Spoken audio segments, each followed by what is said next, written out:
सर्वांना नमस्कार. एक लग्न असेही भाग 77 या कथेच्या आधीचे भाग चॅनलवर अपलोड आहेत, ते वाचण्यासाठी चॅनलला भेट द्या.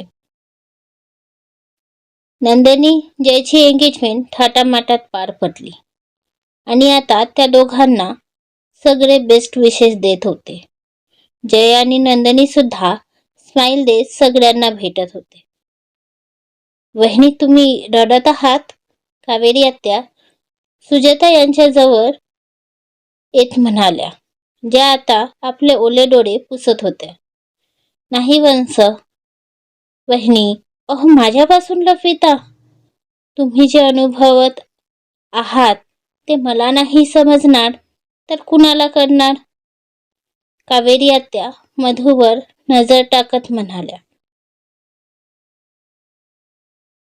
जी आता अजय सोबत हसून बोलत होती.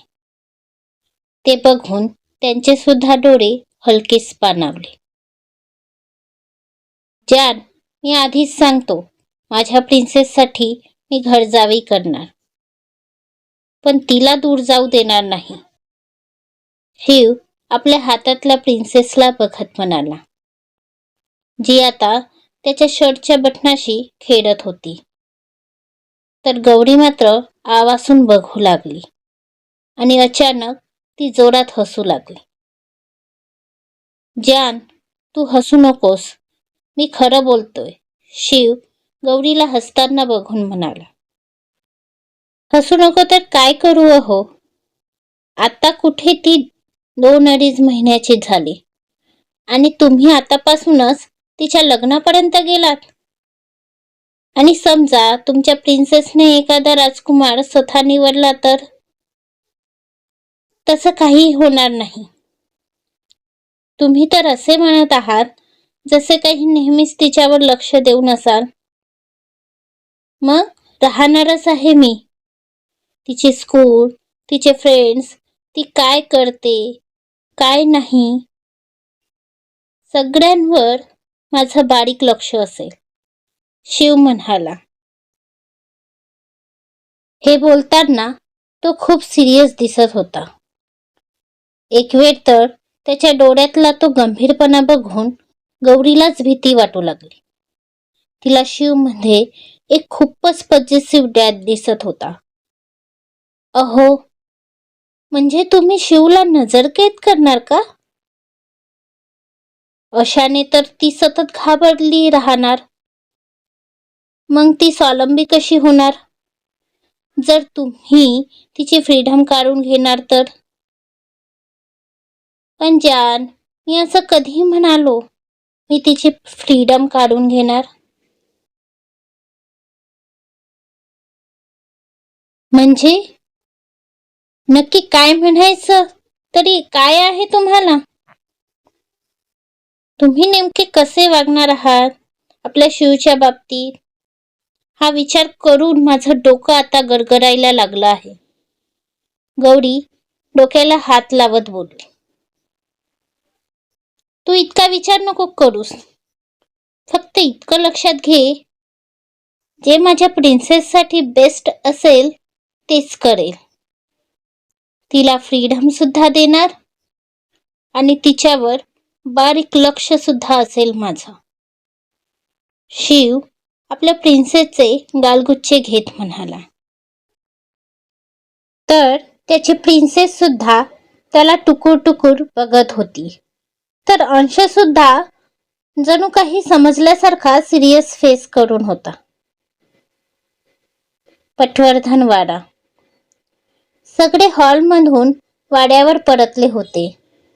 जय आणि त्याची फॅमिली अजयच्या बंगल्यावर राहणार होते. त्यानंतर 2 दिवसात लग्नाचे फंक्शन सुरू होणार होते. त्यासाठी तिन्ही कुटुंबांनी मिळून त्यांनी शहरातली सगळ्यात मोठी हॉटेल बुक केली होती. सगळ्यांनी सगळे फंक्शन एकत्र करण्याचे ठरवले होते, कारण गौरीचं नातं दोन्हीकडून होतं आणि तिला सुद्धा दोन्हीकडून सहभाग घ्यायचा होता. बाळं लहान असल्यामुळे तिला जास्त दगदग झेपणारी नव्हती. म्हणून तिच्यासाठी सोयीचं म्हणून सगळ्यांनी विचार करून फंक्शन एकत्र करण्याचे ठरविले होते. आता सगळे खूप थकले होते, म्हणून आपापल्या खोलीत निघून गेले. शिवची खोली. शिव आणि गौरी बारांना घेऊन खोलीत आले. ती आधीच गाडीत झोपले होते. आज त्यांनी सुद्धा खूप खूप कष्ट घेतले होते.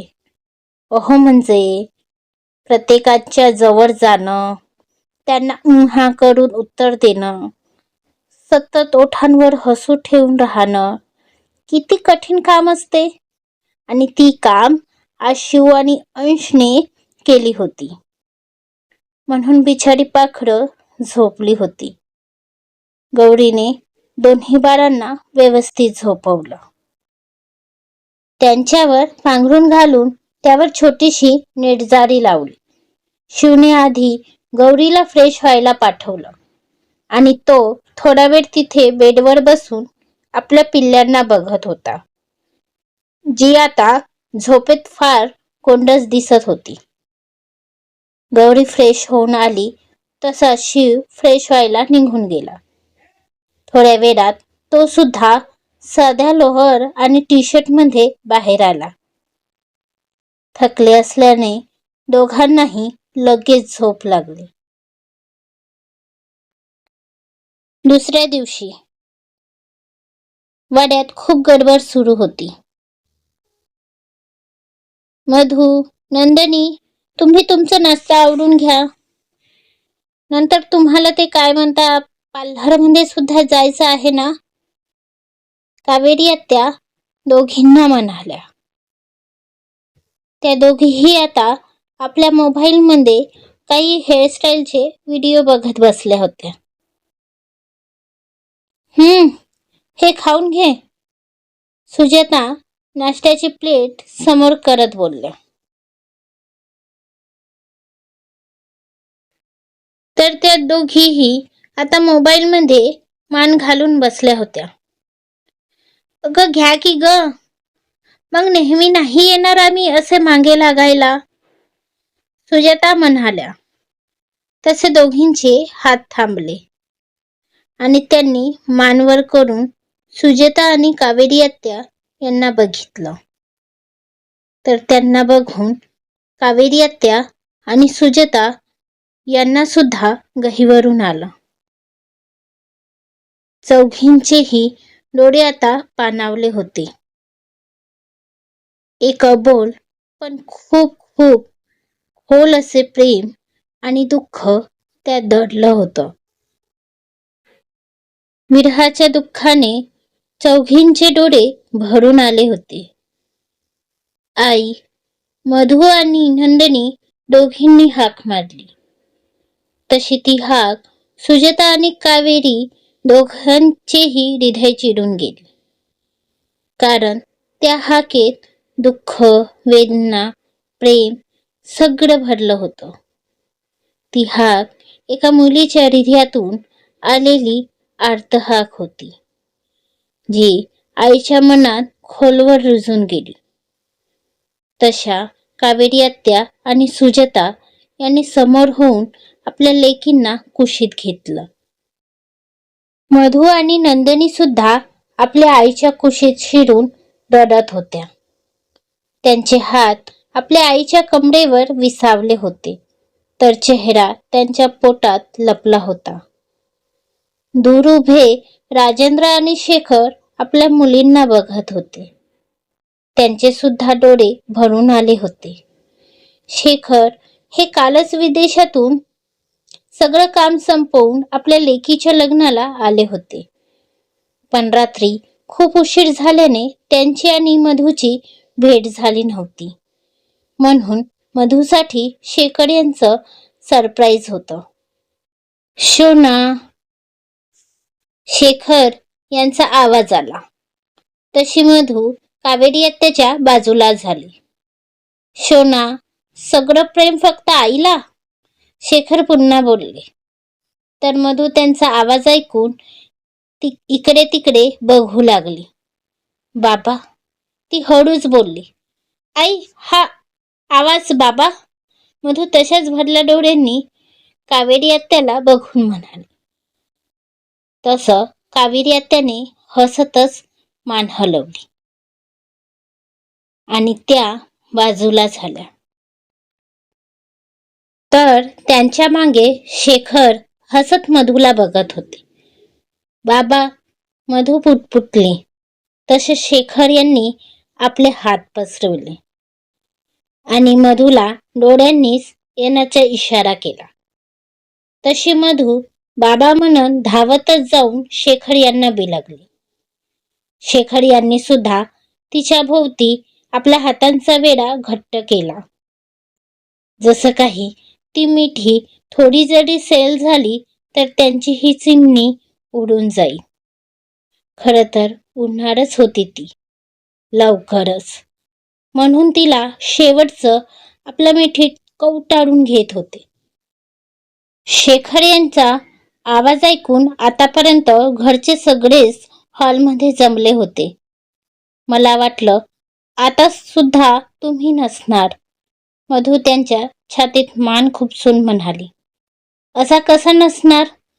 माझ्या सोनाचं लग्न आणि मी नाही येणार असे होईलच कसे? माझ्या सोनाचं कन्यादान तर मी स्वतः माझ्या हातानेच करणार. शेखर मधूच्या केसांवर चुंबन घेत म्हणाले. हे बोलताना त्यांचा गळा भरून आला होता. शेवटी वडील होते ते तिचे. खूप कमी काळ घालवला होता त्यांनी आपल्या चिमणी बरोबर. कामानिमित्त सतत बाहेर असायचे ते, पण म्हणून बाप म्हणून त्यांची माया कमी झाली नव्हती. शेवटी काही केल्या बापाचं काळीज होतं त्यांचं. आपल्या लेकरांना सगळ्या सुखसुविधा मिळाव्या म्हणून एक बाप राब राबतो. ऊन पाऊस काहीही न बघता सतत घराबाहेर पडतो. म्हणून तर त्याला आपल्या पिल्ल्यांचा हवा तसा सहवास मिळत नसतो. पण हे टोचणारे दुःख सुद्धा तो हसत सहज पचवतो. आई जशी मायेच्या पदराखाली लेकरांना घेते, तसाच बाप सुद्धा जबाबदारीचा हात नेहमी लेकरांच्या डोक्यावर ठेवतो. सगळे त्या दोघा बापलेकांची ती भाऊक भेट बघत होते. डोळे तर कधीचेच भरले होते. थोड्या वेळात शेखर यांनी मधूला अलगद आपल्या मिठीतून बाजूला केली आणि हळूच तिचे वाहणारे डोळे पुसले. आता रडायचं नाही हा, ते तिला लाडाने गालाला हात लावत बोलले. तसं मधूने रडतच गोल गोल मान फिरवली. जावई बापू, नानासाहेब म्हणाले. तसे शेखर मधूला सोडून त्यांच्याकडे गेले आणि त्यांच्या पाया पडले. त्यानंतर शिव, श्लोक, शौर्य आणि नंदिनी मामा म्हणून त्यांना भेटले. आता घरचे सगळेच भेटत आहेत म्हटल्यावर घरचे सगळ्यात लहान यांना आपल्याकडे दुर्लक्ष झाले कसे चालेल, हो की नाही? म्हणून शिव आणि अंश करून जोरात आवाज करत होते. तसे शेखर गौरीजवळ गेले. ती आता दोन्ही बाळांना तिथेच बेबी स्ट्रॉलरमध्ये घेऊन उभी होती. शेखर यांना बघून गौरीने लगेच समोर होऊन त्यांच्या पाया पडली. तसं शेखर यांनी हसत तिच्या डोक्यावर हात ठेवला. त्यानंतर शेखर हे लगेच छोट्या उस्तादांकडे वळले. तर ती दोन्ही लबाड त्यांना टुकटुक बघत करत आपली मान वर करू बघत होते. तशी त्यांची ती गोड हरकत बघून सगळेच हसले. गौरीने त्या दोघांना शेखर यांच्या जवळ दिलं. शेखर यांनी त्यांचे खूप प्रेम लाड केले आता त्या लबाडांना तर हेच हवे होते, म्हणून ते सुद्धा हसत हसत आपले लाड करून घेत होते. त्यानंतर सगळेच आपापल्या तयारीला लागले. शिवसुद्धा राजेंद्र आणि शेखरजी यांच्यासोबत मिळून सगळी व्यवस्था बघत होता. लग्नापर्यंत त्याने घरूनच थोडंफार काम करण्याचे ठरवले होते. श्लोकने सुद्धा हॉस्पिटलमध्ये स्पष्ट सांगितलं होतं, इमर्जन्सी असेल तरच तो येणार. शौर्यला तर वेळ जसजशी जात होती तसतसं स्वतःला सांभाळणे कठीण जात होते. कारण नेहमी तो मधु आणि नंदिनी यांच्या सोबत असायचा. या तिघांची तिकडी एकत्र खूप भांडायचे, मजा मस्ती करत होते आणि आता दोघीही त्याला एकटे सोडून जाणार होती, म्हणून त्याला खूप भरून येत होतं. आत्तापासूनच त्याला एकटेपण जाणवू लागला होता आणि म्हणून तो नंदिनी आणि मधु समोर जायचं टाळत होता. काहीतरी निमित्त काढून बाजूला जायचा. ए भुरट्या, आता तर तुला खूप छान वाटत असेल ना? आम्ही जाणार म्हणून तुझ्या मनात उकड्या फुटत असतील ना? नंदिनी आणि मधु बाहेर जाणाऱ्या शौर्यला बघून हसत म्हणाले. तसं शौर्यला गलबलून आलं, पण त्याने स्वतःला सांभाळलं आणि त्यांच्या समोर झाला. आणि हे काय माकडा, तू असा गॉगल लावून घरात का फिरतो आहेस? शौर्यला गॉगल लावलेलं बघून नंदिनीने विचारलं. हो, मग मला सुद्धा हँडसम दिसायचं आहे, म्हणून मी माझे गॉगल ट्राय करत होतो फंक्शनसाठी. हो का? म्हणजे आमच्या फंक्शनमध्ये तू स्वतःचा चान्स मारून घेतो आहेस का? पण माकडा, तुला कोण पटेल? नंदिनी हसत बोलली. पण मधु मात्र शांत होती आणि नेहमी उलटून बडेजाव करणारा शौर्य सुद्धा गप्प होता. पण त्या काड्या पडद्यामागे त्याचे डोळे लाल झाले होते. ए भुरट्या, बस झाला आता तुझ्याच शो ऑफ करणं. आता काढ तो गॉगल. बोलून नंदिनी समोर होऊन शौर्याच्या डोळ्यांवरून तो गॉगल काढला आणि तिचे हात झटक्यात खाली गेले. तो गॉगल कधीचाच फरशीवर फुटून लोप पावला. आता नंदिनी, मधु आणि शौर्य तिघेही एकमेकांच्या समोरासमोर होते आणि एकमेकांना बघत होते. शब्द नव्हते, पण प्रेम मात्र डोळ्यातून निरंतर वाहत होते. भुरट्या, बोलून नंदिनी मधु एकत्र शौर्याच्या गळ्यात पडल्या आणि रडू लागल्या. तर शौर्याने सुद्धा रडतच त्यांच्या भोवती आपली मिठी घट्ट केली. आणि हो नंदू की बच्ची, मी खरंच खूप खूप खुश आहे तू जाणार म्हणून.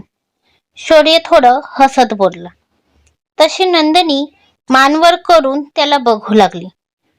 अगं बघतेस का अशी? खरंच बोलतोय मी, कारण आता माझ्या डोक्याचा ताप त्या जयच्या गळ्यात पडणार आहे आणि त्याच्या गळ्याची चांगलीच वाट लागणार आहे. बिचारा जय. शौर्य बोलून हसला. तशी मधु सुद्धा हसली. काय रे बुरट्या, मारीन हा मी. त्याला काही बोलू नको, नंदिनी चिल्ल्या रागात बोलली आणि खुन्नस देत शौर्यला बघू लागली. ओ, चिडली का नंदू? पण अगं हेच खरं आहे. आता बघ मला किती हलकं वाटत आहे. शौर्य डोक्यावरून भार खाली टाकत ऍक्टिंग करत बोलले. माकडा, तू तर गेलास, मला भार बोलतोस का? म्हणून नंदिनी शौर्याच्या मागे धावू लागली. तर शौर्य सुद्धा तिला चिरवत हसत तिच्या समोर धावत होता. मधु सुद्धा हसतच त्यांच्या मागे धावत होती. सगळीकडे त्यांच्या हसण्याचे आवाज घुमत होते. वाडा पुन्हा एकदा त्याच्या चिमणीचे गोड गोड आवाजाने दुभांगला होता, हसत होता. त्यांच्या हसण्यासोबतच त्या दोघींचं बालपणीचे क्षण सुद्धा लागोपाठ वाड्यात धावत होते. उद्यापासून मधु आणि नंदिनी यांच्या लग्नाचे फंक्शन सुरू होणार आहेत आणि त्यानंतर आपले शिव आणि गौरी आपला निरोप घेतील. याबद्दल तुमचं काय मत आहे ते मला कमेंट करून नक्की सांगा. पुढचा भाग लवकरच. कथा आवडल्यास लाईक शेअर करून चॅनलवर सबस्क्राईब करा. धन्यवाद.